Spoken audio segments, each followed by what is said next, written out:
जय हिंद प्यारे साथियों, बहुत बहुत स्वागत करता हूं आप लोगों का अपने चैनल वैकेंसी पॉइंट पर। तो एक बार फिर से हाजिर हूं आप लोगों के सामने। आज की वीडियो होने वाली है बहुत ही ज़्यादा खास, तो वीडियो के लास्ट तक बने रहना और वीडियो को लाइक और शेयर कर देना सभी मित्रों के साथ। और चैनल से जुड़े नहीं हैं तो फटाफट चैनल को सब्सक्राइब कर लेना ताकि आने वाली सारी की सारी खबर आपको सबसे पहले मिल सके। तो दोस्तों आइए बात करते हैं आज की यूपीएसआई रिजल्ट का लेकर जो सबसे बड़ी अपडेट निकल के आ रही है। जैसे कि बहुत सारी खबरें आ चुकी हैं सामने, तो कहीं ना कहीं से अब ये चीज़ें जो निकल के आ रही है ये आपको बहुत ही ज़्यादा या तो आपको अच्छी लगने वाली है या फिर इसके खिलाफ आपको बहुत ही ज़्यादा इसका अफसोस होने वाला है। तो दोस्तों इसमें ये बात है कि जो कि आपने अभी तक देखा था कि डीबीपीएसटी के लिए कितने अभ्यर्थी बुलाए जाएंगे, और उसके साथ साथ आपने ये भी देखा था कि एक नोटिस वायरल हो रही थी जो कि सही नोटिस पाई गई थी। और उसके बाद अब ये चीज़ सामने आ रही है कि सिर्फ क्वालिफाइड कैंडिडेट का ही लिस्ट जारी किया जाएगा डीबीपीएसटी के लिए। तो साफ साफ आपने देखा किस तरह से लिखा हुआ है। तो ये सारी की सारी चीज़ों की मैं तह तक जाने की और आपको बताने की कोशिश कर रहा हूँ, और जिससे आपको सारी चीज़ें आपके मन की सारी डाउट क्लियर हो जाएंगे।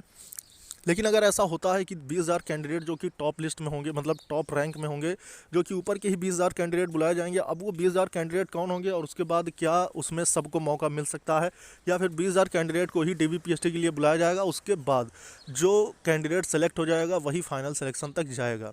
तो इसके लिए मैं आपको इस वीडियो में पूरी की पूरी सच्चाई बताने वाला हूं। तो आप लोग लास्ट तक बने रहिएगा ताकि आपको सही जानकारी और सटीक जानकारी मिल सके, क्योंकि कोई भी खबर हो यूपीएसआई से रिलेटेड तो सबसे पहले वैकेंसी पॉइंट चैनल आपके लिए लेकर आता है। तो दोस्तों चैनल से जुड़ भी जाना ताकि कोई भी अपडेट आए तो सबसे पहले आपको मिल सके।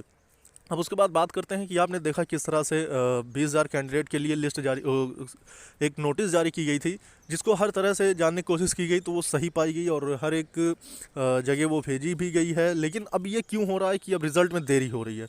तो मैं आपको बता दूं कि बहुत सारी चीज़ें हैं, या तो सरकार इस चीज़ के लिए मंथन कर रही हो या फिर कोर्ट की तरफ से ही कुछ इसका लेकर सोच विचार में नोटिस भेजी गई हो सरकार को। क्योंकि जब कोई भी रिट एक्सेप्ट होती है तो फिर वो भर्ती बोर्ड भी उसके लिए तैयार हो जाता है कि अब उसे इसका लेकर केस लड़ना है या फिर उस पर क्या सच्चाई सामने आ सकती है जिसके तहत उस पर आगे की कार्रवाई की जाए। तो आपने देखा किस तरह से 158 नंबर तक लाए गए हैं, और उसके बाद 158 नंबर तक लाने का मतलब है बहुत ही बड़ा क्रिटिकल केसेस, मतलब एक ऐसा इशू बन गया है कि अब इस पर या तो जांच हो सकती है या फिर कुछ ना कुछ एक नया कुछ देखने को आपको मिल सकता है। तो ऐसे में या तो भर्ती बोर्ड उन चीज़ों को ठीक करे नॉर्मलाइजेशन के ही तहत, या फिर क्योंकि कभी कभी ऐसा भी होता है दोस्तों, आपने देखा होगा कि नॉर्मलाइजेशन में काफ़ी नंबर घटा भी दिए जाते हैं। लेकिन अगर इसमें ऐसा हुआ तब भी उन लोगों की ही टॉप लिस्ट बनेगी जो कि 120 या फिर 115 क्रॉस कर रहे हैं।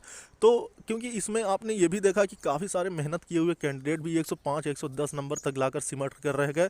तो ऐसे में क्या उन्हें मौका नहीं मिलेगा? तो अब इन सब चीज़ों से तो साफ यही हो रहा है कि अभी तक इन सब चीज़ों पे किसी भी तरह का धांधली का असर नहीं पड़ रहा है। 20,000 टॉप मोस्ट कैंडिडेट जो होंगे उन्हें इसमें भाग, मतलब उनको ही इसमें मौका मिलेगा। तो आपसे मैं गुजारिश करना चाहता हूं और उम्मीद भी करता हूं कि वो सिर्फ जो टॉप मोस्ट 20,000 कैंडिडेट हैं उनकी लिस्ट नहीं, कम से कम तो 5 गुना कैंडिडेट बुलाए जाने चाहिए, यानी 35,000 कैंडिडेट की लिस्ट जारी होनी चाहिए। इसलिए वीडियो को ज़्यादा से ज़्यादा शेयर कर देना और लाइक कर लेना ताकि ये चीज़ें सबको पता चल सकें और दूर तक ये बातें पहुंच सकें, जिससे इस पर कुछ इफेक्ट पड़ सकता है। क्योंकि ये 20,000 कैंडिडेट वाला जो जो मतलब ये एक ऑफिशियल नोटिस, क्योंकि वो ऑफिशियल नोटिस वायरल हुई थी, इसलिए इसमें अब कोई भी डाउट नहीं रह गया है कि जो चीज़ ऑफिशियल हो उसमें कोई बदलाव ऐसे नहीं आ सकता।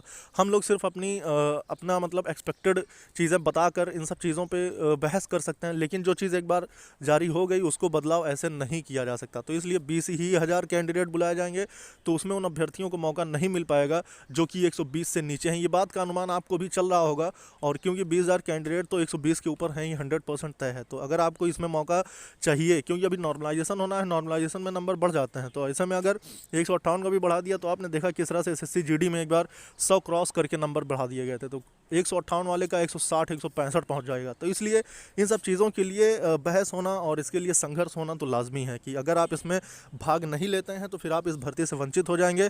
और आपको पता है कि 6 साल बाद आई हुई इस भर्ती पे, जबकि पिछली बार तो 3300 पदों पर हुई थी, लेकिन इस बार हो रही है 10,000 पदों पर, जबकि ये 6 साल बाद आई है। तो अब ये 10 साल बाद आने वाली है, तो शायद ही यूपीएसआई का कभी आप सपना देख पाएँ और इसमें आप कभी चयन ले पाएँ। तो इसलिए आपके लिए ये बहुत ही बड़ी बात है।